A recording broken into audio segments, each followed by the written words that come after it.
الحمد لله وكفى والسلام على عباده الذين اصطفى أما بعد عن مالك بن الحويرث رضي الله تعالى عنه قال أتينا النبي صلى الله عليه وسلم ونحن شبابة متقاربون فأقمنا عنده 20 ليلة فظن أن اشتقنا أهلنا وسألنا عمن تركنا في أهلنا فأقبلناه وكان رفيقا رحيما فقال رسول الله صلى الله عليه وسلم ارجعوا إلى أهليكم فعلموهم ومروهم وصلوا كما رأيتموني يصلي وإذا حضرت الصلاة فليؤذن لكم أحدكم ثم ليؤمكم أكبركم أو كما قال عليه الصلاة والسلام. میرے محترم بھائی بزرگ اور دوستوں،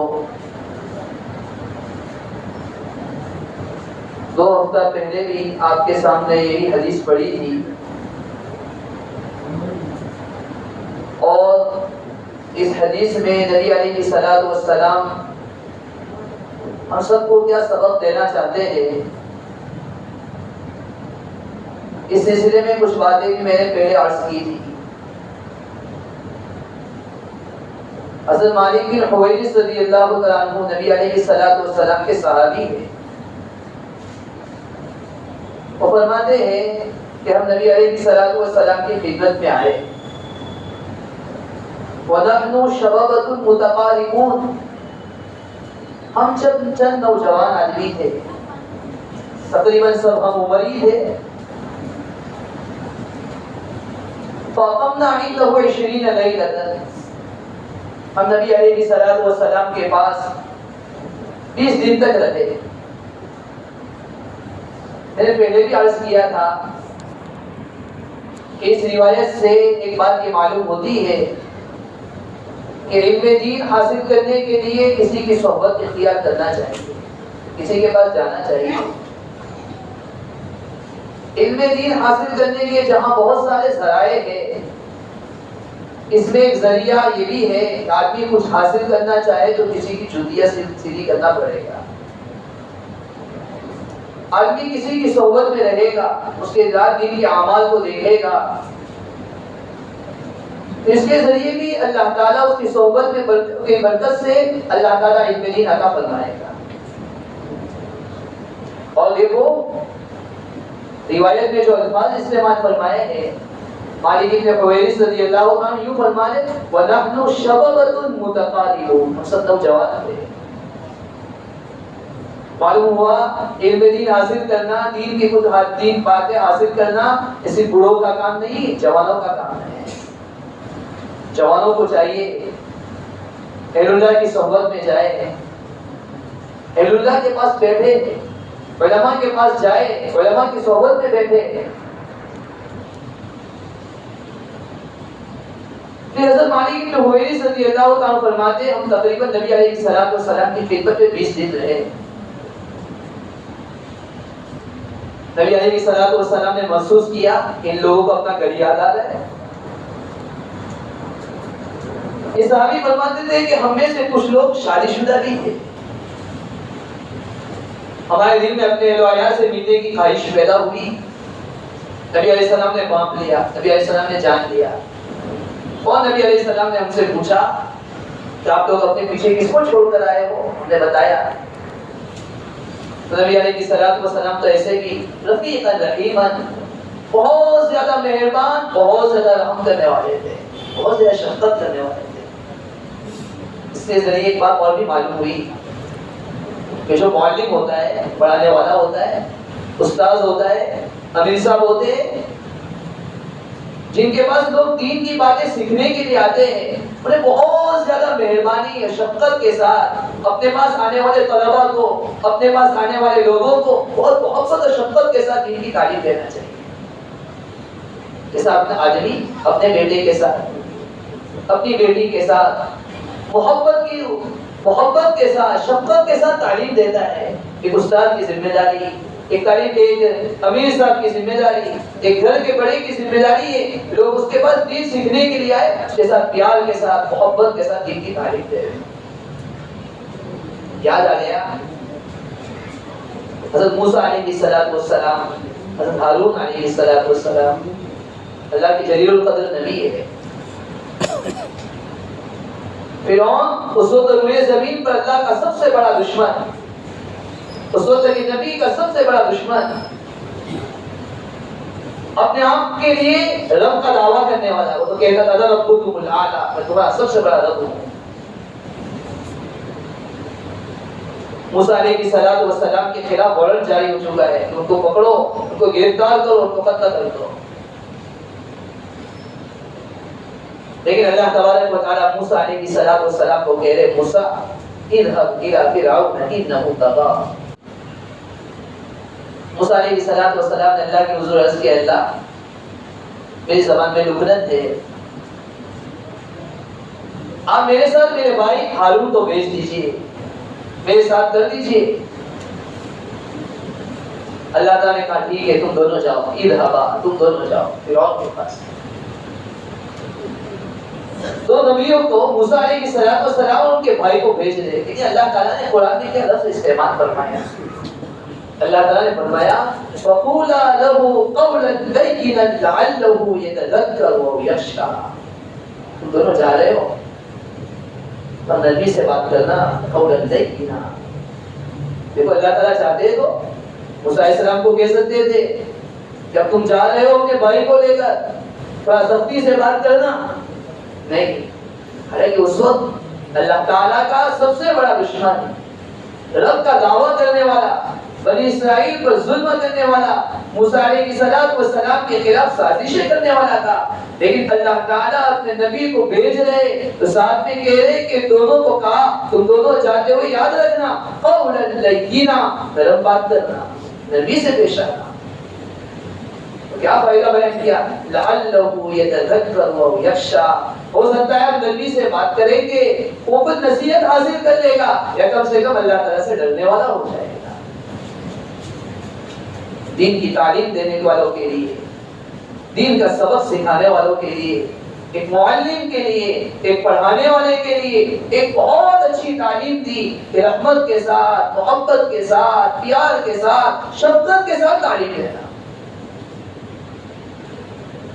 قرآن میں ایک جگہ پر کہا گیا الرحمن علم القرآن، رحمان جس نے قرآن کی تعلیم دی۔ دیکھو اللہ تعالیٰ نے رحمان کا لفظ استعمال فرمایا، معلوم قرآن کی تعلیم دینے والے میں بھی رحمت و محبت و شفقت ہونی چاہیے، مہربانی کے ساتھ۔ یہ صحابی خود بیان کر رہے ہیں کہ اللہ کے نبی صلی اللہ علیہ وسلم نے جان لیا، ہمیں اپنا گھر بار یاد آ رہا ہے، اور آگے فرمائے وَكَانَ رَفِيقًا رَحِيمًا، نبی علیہ السلام تو بہت زیادہ مہربانی کرنے والے تھے، بہت زیادہ رحمت و شفقت کا معاملہ کرنے والے تھے۔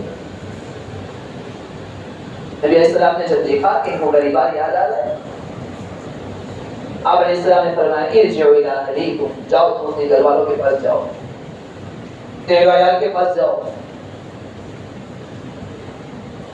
اور اس سے ایک دوسرا سبق جو میں اس سے پہلے بھی عرض کیا تھا، دیکھو یہ صحابہ نبی علیہ السلام کی خدمت میں بہت کم دن کے لیے آئے، 20 دن کے لیے آئے، لیکن جب انہیں ان کا گھر بار یاد آیا، نبی علیہ السلام نے کہا اپنے گھر والوں کے پاس چلے جاؤ۔ گویا نبی علیہ السلام علم دین حاصل کرنے والے، دین کے شعبوں میں لگنے والے، مختلف شعبوں میں خدمت کرنے والے، ہر ایک کو یہ تعلیم دینا چاہ رہے آپ کو علم دین تو حاصل کرنا ہی ہے، لیکن اپنے اہل و عیال کی طرف توجہ دینے کی بھی ضرورت ہے، اپنے اہل و عیال کی بھی دیکھ بھال کرتے رہنا، کہیں ایسا نہ ہو کہ آپ دین کے شعبے میں لگے اور اپنے اہل و عیال سے غافل ہو گئے۔ اہل و عیال کی طرف توجہ رکھنا۔ پھر نبی علیہ السلام کے پاس سے جا رہے ہیں، نبی علیہ السلام نے انہیں نصیحت فرمائی، نبی علیہ السلام نے ان کو نصیحت کی فَعَلِّمُوهُ وَقُلُوهُ وَصَلُّوا كَمَا رَأَيْتُمُونِي أُصَلِّي۔ میری نصیحت یہ کہ تم یہاں سے جا تو رہے ہو، تم نے یہاں رہتے ہوئے کچھ دین کی باتیں سیکھی ہے، میرے اعمال کو تم نے دیکھا ہے، میری روزمرہ کی زندگی کو تم نے دیکھا ہے، فعلموہم، یہ نہیں کہ تم اس کو اپنے تک ہی محدود رکھنا، فعلموہم، تم خود دوسروں کو بھی سکھانا، امروہم، اپنے اہل و عیال کو بھی ان سب چیزوں کی تعلیم دینا. تمہارے لیے اس میں بہت بڑا سبق ہے، ہر والد کے لیے، ہر باپ کے لیے، ہر ذمہ دار کے لیے، ہر دین کے شعبے میں لگنے والے کے لیے بہت بڑا سبق ہے. کوئی اللہ کے راستے میں چلا گیا، 3 دن کے لیے چلا گیا، 40 دن کے لیے چلا گیا، کوئی خانقاہ میں چلا گیا، کوئی پڑھنے پڑھانے کے لیے چلا گیا، اس سب کے لیے سبق ہے. آپ نے ان 3 دن کے اندر، آپ نے ان 40 دنوں کے اندر، یا آپ نے خانقاہ میں لے کر، مدرسے میں لے کر، اپنے استاد کے جو اعمال کو آپ نے سیکھا ہے، اپنے تک محدود مت رکھنا، فعلموہم، اپنے ہدایات کو بھی اس کی تعلیم دینا، کو بھی سکھانا، انہیں بھی حکم کرنا.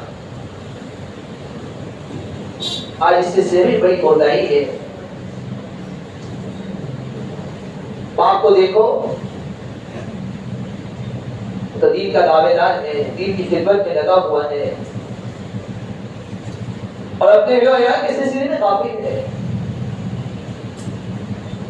یاد رکھیے، ہم نے جو کچھ دین سیکھا ہے، اگر ہم اپنے اولاد کو سکھائیں گے، اپنے اولاد کو اس کی تعلیم دیں گے، یہ ہمارے لیے صدقہ جاریہ ہوگا. حدیث یاد آ گئی، شاید پہلے بھی عرض کی تھی. ابو ہریرہ رضی اللہ عنہ فرماتے ہیں، نبی علیہ الصلوۃ والسلام نے فرمایا کہ مات الانسان، جب انسان کا انتقال ہوتا ہے، انقطع عنہ عمله، آدمی کے نامہ اعمال اس سے ختم ہو جاتے ہیں. آدمی کی آنکھ بند ہو گئی، اس کے نیک اعمال کے لیے. اس حدیث میں نبی اسلام نے فرمایا 3 اعمال ایسے ہیں، آدمی دنیا سے چلا جاتا ہے، پھر بھی اس کا ثواب ملتا رہتا ہے. پہلی چیز نبی علیہ السلام نے بیان فرمائی، صدقۃ الجاریہ. کوئی بھی نیک اعمال ایسا کیا، مثال کے طور پر مسجد بنا دی، مدرسہ بنا دیا، کئی ہسپتال بنا لی، یہ جب تک روئے زمین پر یہ مسجد موجود رہے گی، یہ مدرسہ موجود رہے گا، یہ قبرستان موجود رہے گی، جتنے نیک اعمال اس میں ہوتے رہیں گے، اللہ تبارک و تعالیٰ اس کا ثواب اس بندے کو جس نے اللہ کے لیے اس کو وقف کیا ہے، اللہ تعالیٰ اس کو اس کا ثواب پہنچا دے رہے ہیں. نیک اعمال ایسے. دیکھو نماز ایسی ہے، آدمی زندہ ہے، نماز پڑھے گا تو ثواب ملے گا. انتقال ہو گیا، نماز کا ثواب بند. تلاوت کرتا ہے، اس کا ثواب بند. لیکن یہ صدقہ جاریہ، اس کا ثواب ہمیشہ حاصل ہے. دوسری چیز نبی علیہ الصلوۃ والسلام نے فرمائی، علم ينتفع به، وہ علم جس سے نفع اٹھایا جائے. مجھے ایک دین کی بات معلوم ہو گئی، میں نے آپ کو بتا دی، جب تک آپ اس میں زمین پر میرے انتقال کے بعد بھی اس نیک کام کو کرتے رہیں گے، اللہ تعالیٰ میرے نامہ اعمال کا سو ثواب کو لکھتا رہے گا. ایک استاد نے پڑھا دیا، ایک معلم نے پڑھا دیا، ایک کتاب پڑھا دی، قرآن کریم پڑھنا پڑھانا سکھا دیا، طالب کو پڑھتا رہے گا، بڑی عمر تک پڑھتا رہے گا، یا کسی اور کو سکھاتا رہے گا، یہ سلسلہ چلتا رہے گا، اسے ثواب ملتا رہے گا. اور تیسری چیز جو نبی علیہ الصلوۃ والسلام نے بیان فرمائی، ولد صالح، نیک اولاد. آدمی نے اپنے اولاد کو نیک بنایا، اولاد کو نیک بنانے کے لیے محنت کی. باپ دنیا سے چلا جائے گا، یہ نیک بیٹا اس روئے زمین پر جب تک نیک اعمال کرتا رہے گا، اسے اس کا ثواب ملتا رہے گا. بہت بڑے بزرگ گزرے ہیں، مفتی محمود حسن صاحب گنگوئی رحمۃ اللہ علیہ، ان کے متعلق لکھا ہے، ایک مرتبہ قبرستان کے پاس سے گزر رہے تھے. بعض اللہ والوں کو اللہ تعالیٰ دنیا میں رہتے ہوئے بہت کچھ اعمال کشف وغیرہ کے ذریعے سے بتا بھی دیا گیا. قبرستان کے پاس سے گزر رہے تھے، انہوں نے دیکھا کہ کچھ موتیاں بکھرے پڑے ہوئے ہیں، اور کچھ مردے اپنی قبروں سے نکل کر ان موتیوں کو لے رہے، اس موتیوں کو چن رہے. سب مردے لے رہے، ایک مردے کو دیکھا اور چن نہیں رہے، ویسے ہی بیٹھا ہوا دیکھ رہا ہے. مفتی محمود صاحب رحمۃ اللہ علیہ فرماتے ہیں میں نے اس بیٹھے ہوئے مردے سے پوچھا کہ یہ کیا چیز ہے جو کیا اٹھا رہے ہیں؟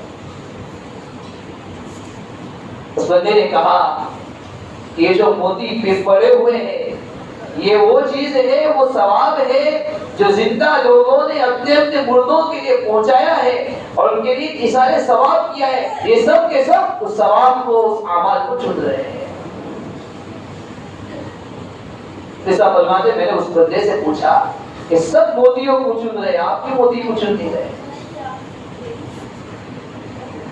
وہ بندہ کہنے لگا بات دراصل یہ ہے کہ میں نے اپنے بیٹے کو حافظ قرآن بنایا ہے.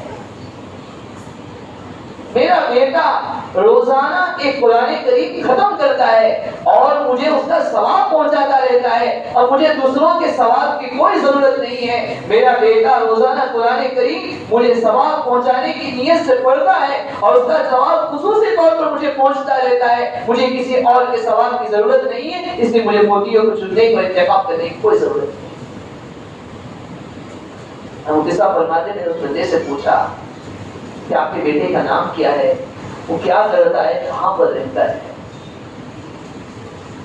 اس مردے نے کہا کہ میرے بیٹے کا نام یہ ہے، وہ حلوائی کی دکان پر بیٹھتا ہے، روزانہ حلوہ بیچتا ہے. صبح ہوئی حضرت مفتی صاحب رحمۃ اللہ علیہ فرماتے ہیں کہ میں بازار میں تلاش کرتے ہوئے حلوائی کی دکان پر گیا. ایک بندے کو دیکھا، اس کے ہوٹھ برابر حرکت کر رہے، ہوٹھ ہل رہے ہیں.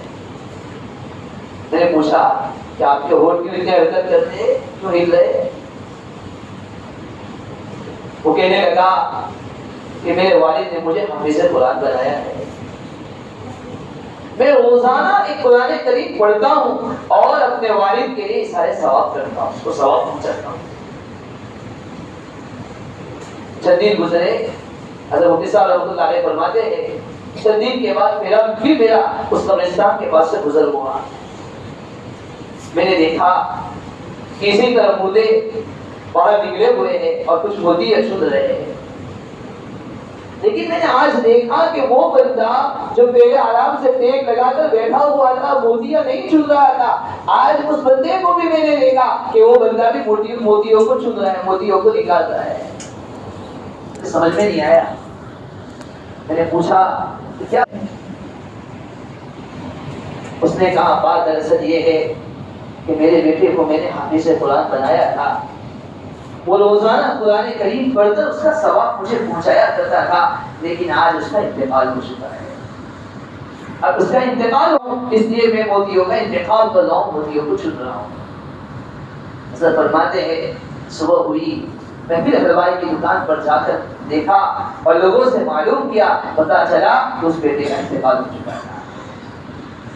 اس واقعے سے ہمیں پتا چلتا ہے ہم نے جو دین کی باتیں سیکھی، جو علم سیکھا، ہم نے اگر اپنی اولاد کو نیک بنایا ہوگا، دینی تعلیم سے آراستہ کیا ہوگا، حافظ قرآن بنایا ہوگا، عالم دین بنایا ہوگا، یہ نیک اولاد جب تک روئے زمین پر رہے گی، ہم دنیا سے چلے جائیں گے، یہ اولاد ہمارے لیے سارے ثواب کریں گے، ہماری قبروں پر آ کر ہمیں کچھ ثواب پہنچائیں گے. اللہ تعالیٰ اس کی برکت سے ہمارے لیے جنت کا فیصلہ فرمائے. ایک حدیث یاد آ گئی. بعض مفسرین نے قرآن کریم کی آیت والباقیات الصالحات عند ربک ثوابا وخیر عملا، اس کی تفسیر میں ایک روایت نقل فرمائی. عائشہ صدیقہ رضی اللہ عنہا فرماتی ہے کہ جناب نبی کریم صلی اللہ علیہ وسلم نے ارشاد فرمایا کہ قیامت کا دن ہوگا، اللہ تبارک و تعالی ایک بندے کے لیے جہنم کا فیصلہ فرمائیں گے. جیسے ہی اس کے لیے جہنم کا فیصلہ ہوگا، ایک بیٹی اللہ تعالیٰ کے سامنے حاضر ہوگی، رونا دھونا شروع کرے گی، اپنے والد کے متعلق سفارش کرے گی اور اللہ تعالیٰ سے کہے گی اے اللہ یہ میرا وہ باپ ہے جس نے میرے اوپر محنت کی ہے، میرے لیے اس نے کمایا ہے، مجھے نیک بنانے کی کوشش کی ہے، اے اللہ میں اس کے لیے سفارش کرتی ہوں، اے اللہ اس کے لیے بخشش کا فیصلہ فرما دے. اللہ تعالیٰ جب اس لڑکی اور اس بیٹی، جس بیٹی کے لیے باپ نے محنت کی، اس کو نیک بنانے کی کوشش کی، اس کی اچھی تربیت کی، جس بیٹی کو ہم منحوس سمجھتے ہیں، وہی بیٹی کل اس باپ کو جہنم سے نکالنے کا اور جنت میں پہنچنے کے لیے سفارش کرے گی۔ اور وہ اپنے اولاد کو نیک بنانا چاہیے۔ جو دین ہمارے والدین کے واسطے سے، ان کی محنت سے، ہمارے اساتذہ کے واسطے سے ہم تک پہنچائے، ہر ایک کے پاس کچھ نہ کچھ دین ہے، ہر ایک جانتا ہے، ہر ایک کے پاس کچھ نہ کچھ دین موجود ہے۔ ہر باپ کے پاس ہے، ہر ماں کے پاس موجود ہے، ہر گھر کے دادا کے پاس موجود ہے، ہر گھر کے نانا کے پاس موجود ہے۔ اگر ہم چاہتے ہیں کہ ہماری قبروں میں آ کر ہم جب اپنی قبروں میں چلے جائیں ہمیں نیک اعمال کا ثواب ملتا رہے، تو ہمارے لیے ضروری ہے ہم اپنے اولاد کو نیک بنانے کی کوشش کریں۔ اللہ تعالیٰ شاہدوں سے دعا ہے، اللہ تبارک و تعالیٰ ہماری اولاد کو نیک بنائے، ہماری آنکھوں کی ٹھنڈک بنائے۔ اللہ تبارک و تعالیٰ ہماری اولاد کو ایسا نیک بنائے ہم قبروں میں چلے جائیں اور ہمارے لیے اثار ثواب کا ذریعہ ہو جائے، ہمارے لیے ذخیرہ عافیت کا ذریعہ ہو جائے۔ اللہ تعالیٰ جو باتیں کی دعائی سب کو اس پر عمل کرنے کی توفیق عطا فرمائے۔ آمین۔ وآخر دعوانا